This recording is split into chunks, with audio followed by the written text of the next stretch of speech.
Something in my notebook just exhaled, and the pages fluttered like they were trying to shrink away from me. But the sound wasn't air slipping out of paper.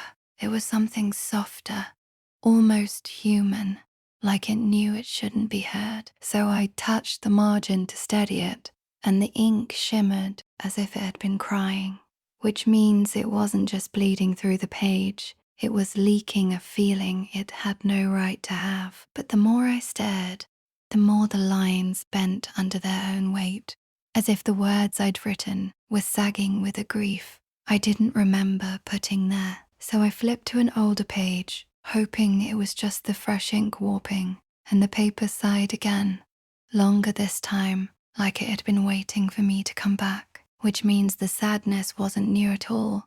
It had been collecting in the margins, pooling beneath my handwriting, thickening with each sentence I added. But the ink didn't stop at sadness, because the letters began curling toward each other, forming shapes I never wrote, like the page was trying to whisper something it couldn't hold anymore. So I leaned closer, and the lines trembled, pulling into a single word that felt heavier than the whole notebook, which means the page wasn't speaking to me.